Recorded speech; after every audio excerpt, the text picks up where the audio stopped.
Hey folks, Sean here. And in this episode, I want to talk to you about why I recommend skipping going down the VC route. Now, when I say VC, I mean venture capital. And that means taking investment for the SaaS product that you're trying to build.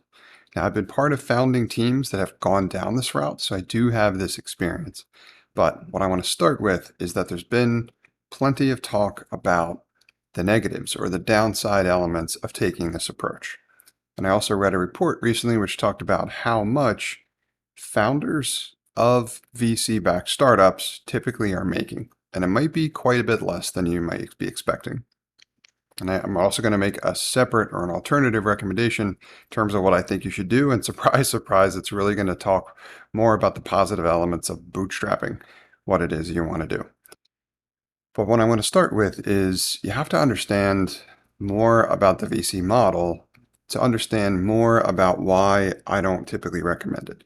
And that's because the VC has a different goal than you do necessarily. They're hoping that you become a unicorn.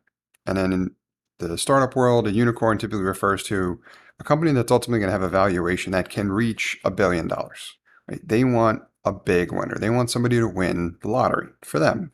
And they want to be the person that helps you buy the ticket, right? But they're going to push you and push you and push you to try to reach that level, whether it makes sense for your business or not. That's why I'm not an advocate of taking this approach.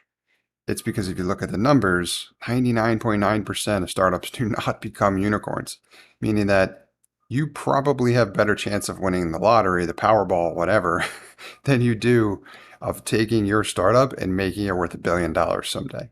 Now, just because some people have achieved that doesn't mean that realistically almost anyone else is capable of doing so. The problem here is that if you take VC money early on, it helps you gain traction.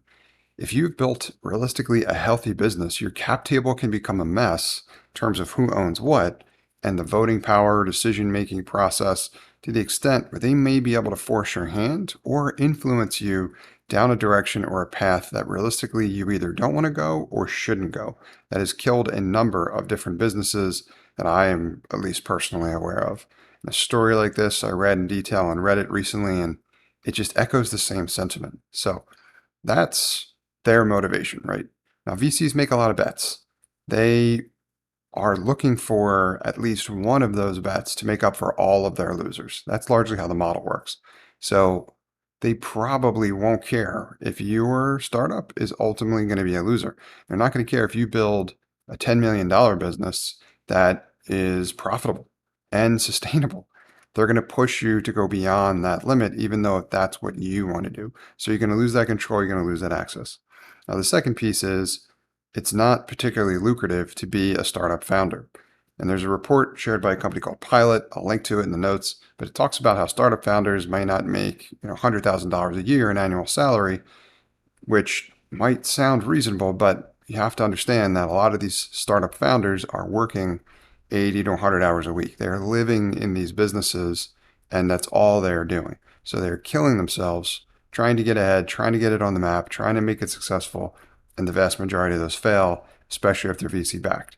So while you're doing that, while you're killing yourself, the opportunity cost is also extremely high in that many of the other people that are doing that work, especially those that wind up typically being unsuccessful, which again, statistic-wise, VC-backed startups, at least 90% of those fail, don't ever become profitable, right? The VC doesn't care, but you've wasted however many years of your life, and that opportunity cost has potentially dramatically affected your lifestyle or your family's quality of life or whatever, because what you were making was probably less than you could have been making on the open market.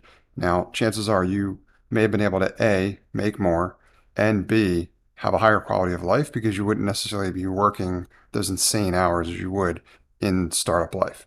So that's another reason why I'm not a huge advocate of it. All right, so getting around to what I do recommend, which is what I do now, and that's bootstrapping your way to success, right? Especially if you already have a job that you like well enough, that pays you well enough, comes with benefits, comes with vacation, PTO, whatever. I don't see a reason to get rid of that. I almost never do until what it is that you're working on has enough traction to the extent where it can pay you to afford the same quality lifestyle or ideally better. And then at that point, you make a decision to kind of split off.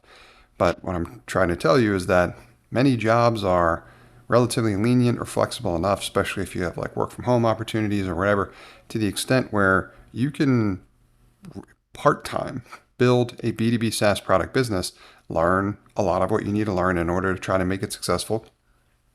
And then as that starts to grow and produce results, if that goes as successfully as we hope that it does, at some point you can make a transition. So you don't have to go cold turkey and quit your day job in order to succeed here. Remember, one of the advantages of building a B2B SaaS product business is we can do so with a very, very low overhead because the software does all of the work, right? Your upfront investment is like doing that UX research, finding the problem worth solving, figuring out what industry you want to compete in, learning all these things that I'm always trying to teach, and then putting them into practice. But there's a very different element between knowing the path and walking the path. So your experience is going to be unique for you, just like mine was for me. Now, people like me are out there helping you with this journey, but you still got to kind of go through it. So it'd be better to learn all of those things while you already have stable income and doesn't affect your quality of life and all that kind of stuff. Plus, if you have some discretionary earnings, you can invest that into the SaaS company that you want to build. And you can try this over and over and over again until you are successful. And that then and only then you can decide whether or not you want to do so full time. Some of you may choose to do that, some of you may not. I've done a little bit of both, and if I could go back and do it again, that's definitely what I would do. Is I would have started everything when I was working full time, and I did do some of those things that way, and that was a huge advantage. I even had a more flexible schedule where I didn't work all 5 days. I worked shift work, so I had a couple of other weekdays available to work on these projects, but I was still getting paid to work full time. So anyway, I'll hop off my soapbox for the moment, but I want to make sure you know what going the VC route really looks like for a lot of founders in terms of the outcomes that it produces, quality of life that they experience, and that I think there's a better way, and that's ultimately what I recommend. Now, it's not going to be right for everyone, right? There is a time and a place for taking investment. I'll talk about that in another episode as well too. But in this instance, I want to make sure that you're well aware what I recommend and why when it comes to potentially taking investment from VCs.